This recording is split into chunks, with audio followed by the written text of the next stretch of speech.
Wasn't it an interesting coincidence of timing? And I've talked to somebody recently who was involved, and they said, yeah, they always wonder what that weird thing was about this press conference in every city, and people were supposed to rent a room at a hotel, in case the press wanted to talk to them. Now, anyone who's hearing this, now that you know why. Have the architect and engineers group? Well, I'm sure they have they threatened you ever openly? Oh, I don't exist. But see, I've been busy trying to solve the problem, not looking to the left and looking to the right. If you want unity, look for the truth. The truth is singular and the truth is unifying. If you're looking to the left and to the right and who to poke and stab and undermine, you're not looking at the truth. If everybody's looking at the truth, trying to figure out what happened, then they're moving forward. And so that's what I have chosen to do. I'm talking about the Fetzer incident where you on the phone call, you say he threatened me. Well, right. That was this is when I first made the connection with John Hutchison. Thou shalt not make such connections. He wrote a letter to me, or an email to me, telling me that he couldn't say, if I didn't stop talking about Hutchison, he couldn't save me for what was going to happen to me. And I took that to mean a death threat. But Andrew took it to mean he was going to destroy my reputation. It turns out Andrew was right. And that's what he's done ever since. He's spread all sorts of rumors, Judy Wood attacks this person, attacks that person. She talks about space beams. There's even recent stuff that saying that I was doing bomb threats. But see, he gets out of it legally by saying so and so believes that Judy's the one doing bomb threats. So you can't. But it's forming the lie in somebody's mind. I like what Andrew reminded us all of. We're out to tell the truth, the whole truth, and nothing but the truth, not misleading stories. That's a misleading story to say, Don Fox believes that Judy Wood, threatened or put out these bombs. That's not evidence. That's just somebody believes this. I came up with the court oath for trolls, as we call them, and the judge would say to them, or the clerk of the court, whoever would say, "Do you swear to tell some truth, some half truth, or anything but the truth?" And that's the oath that you would give somebody like Jim Fetzer or Stephen E. Jones in court, and then of course they would be able to say what they liked, which is what they do. Yeah, and it's a federal crime to defraud the government. So now ask yourself why the thing that 8911 Truth submitted to NIST did not contain any evidence of thermite or molten metal, or they left that out of that. That's the whole platform. That's their entire case is formed on this. It's if they submitted that, they're defrauding the U.S. government, and that's a federal crime. It used to be even worse. It used to be considered treason with the Smith-Mundt Act, which it undid in the year 2012. But that's changed. But it was in effect at the time that submission was made.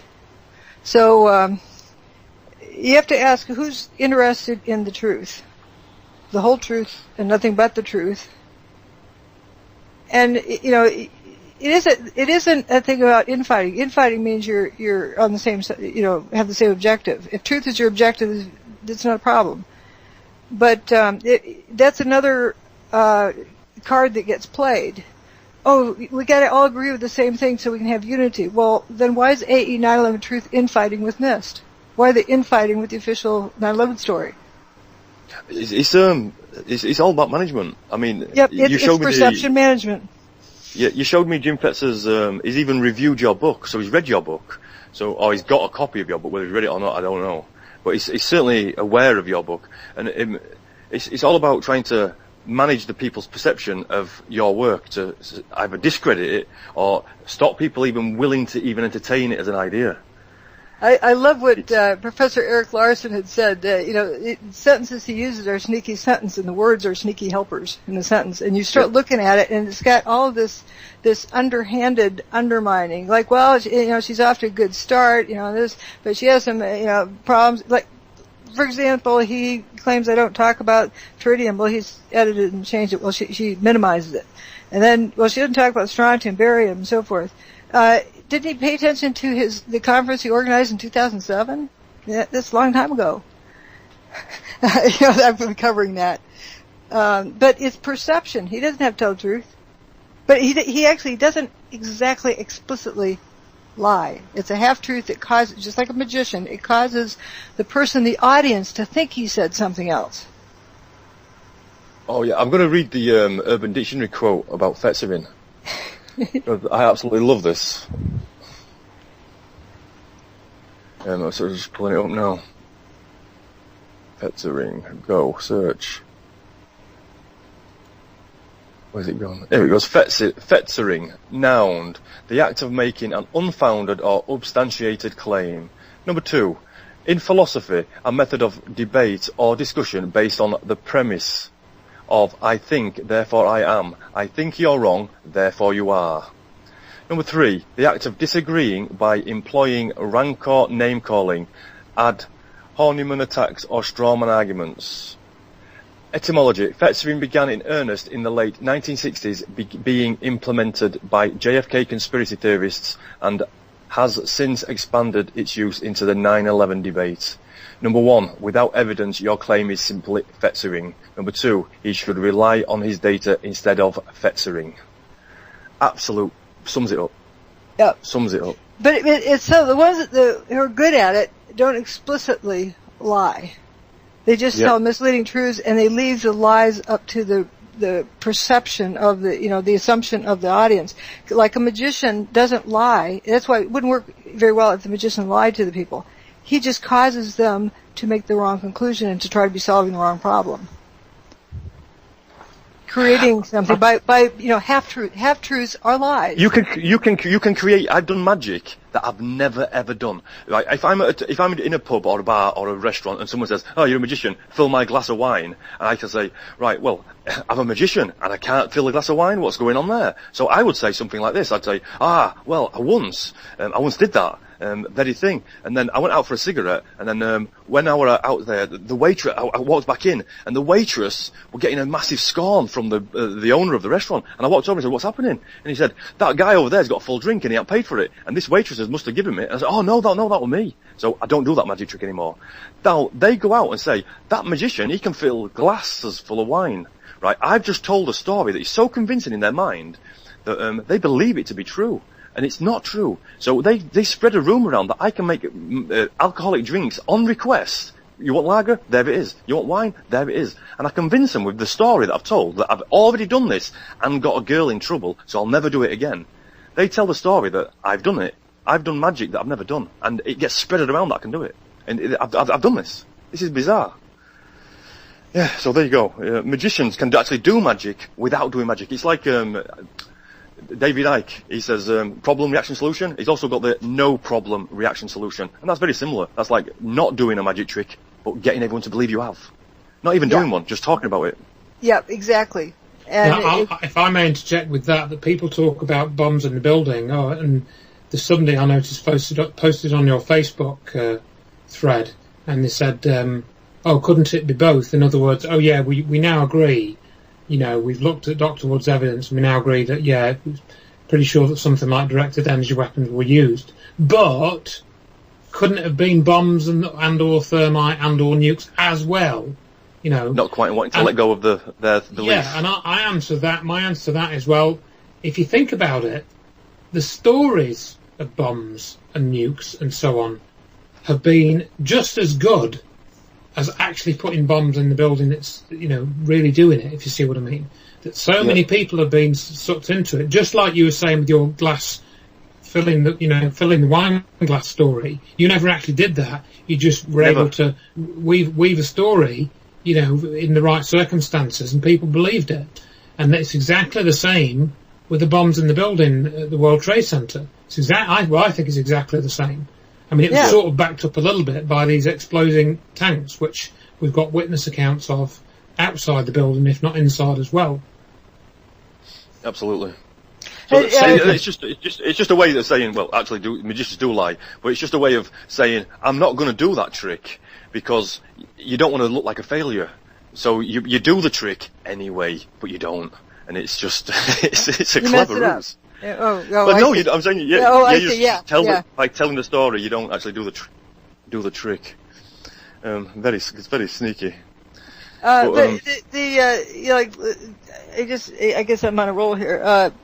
Richard Gage saying, Judy Wood, he's learning how to say the S at the end, says the reason why people have been conditioned to think my last name has 5 letters.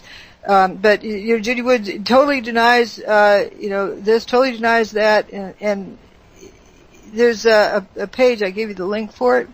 It's tinyurl.com/911liars. And on that page is a scan of scanned in I think of my table of contents for chapter 7. There's also below that is a copy of the check Richard Gage used to purchase my book using AE 9/11 Truth funds. Now, in there, right in the table of contents, the sound of explosions is dealt with. Right in there, squibs, question mark, and that's dealt with. These various things are dealt with right there, and he purchased my book in the spring of 2011 with AE 9/11 Truth funds. We have proof, really, that Richard Gage is a liar. I mean, there's no two ways to say it, and some people don't like Which page is that on? Sorry, can you just give me a URL again for that page? I've already posted it on Facebook, Matthew, but it's tiny. It's the one with the contents page. I'll put it in again I'll put it in the chat window now. But it basically will give you an image of the contents page of the book. There is also an audio clip of Richard Gage saying that if Dr. Judy Wood is going to ignore all of that evidence, then she's practicing witchcraft. So Richard Gage is describing the Where Did the Towers Go book as witchcraft. And he also says that she's just ignoring the evidence, and she doesn't talk about iron rich microspheres. And then the host of this particular radio show says, well, what about the microspheres, iron-rich microspheres that are found in crop circles, in the soil around crop circles? And then Gage says, well, I don't know about that. So here he is ignoring the evidence that I presented in my book. Yep. And he bought this book off Matthew, what was his name? Now. Matthew Nouse. Yeah, Matthew Nouse has, got quite a lot to thank him for, really, because he was kind of in a similar position to me. He'd got kind of wrapped into the 9/11 groups quite a powerful way because he had met me, but then in September 2006, when after that, when Jones and Fetzer were having their divorce, he went with Jones, and then was stuck in that up until spring of 2011. Yeah, and he then began to realise. We did an interview together in 2011 with Ralph Winterode, and that's on my website. He began to kind of realise that he had been led up the garden path by Griffin, Jones, and Fetzer and others, Kevin Barrett, and he actually then later came out and pointed out this, that he admitted that this is what happened to him, and he just never realised. And somehow he read my book or downloaded it or something. And he sort of went, oh yeah, that's what I've been experiencing. And he came out and then he gave us that copy of that check. He makes no secret of the fact that he got it. He had organized the Midwest speaking tour for Richard Gage, and then in one of the legs between two lectures, Matthew Nouse was driving Richard Gage from point A to point B, and there's some other people in the car, and that's when Gage, as Matt tells the story, that's when Gage saw the book. And he goes, oh, can I buy this? Sure. And then he opens up the book and he's saying, oh, look, she says such as, ha, isn't that stupid? She says such as, ha, isn't that stupid? And Matt said at that moment, he thought, what on earth do we have here? And the other people in the car had the same expression on their face. That was an abrupt awakening at that moment. Yeah. Yeah. So I don't know whether he'd read my book then or before then or after then, but it was obviously around the same time he realised that there was something seriously wrong when he had all this scientific evidence, and this guy wasn't even he was laughing it off. He wasn't sitting there saying, oh God, I've never seen that picture before. Wait a minute, that means I've got to really re-examine this. He wasn't having that reaction at all. And Gage has continued, and he's been on 30 date tours across Canada and the US, since 2011. He's done like 2 or 3 tours then.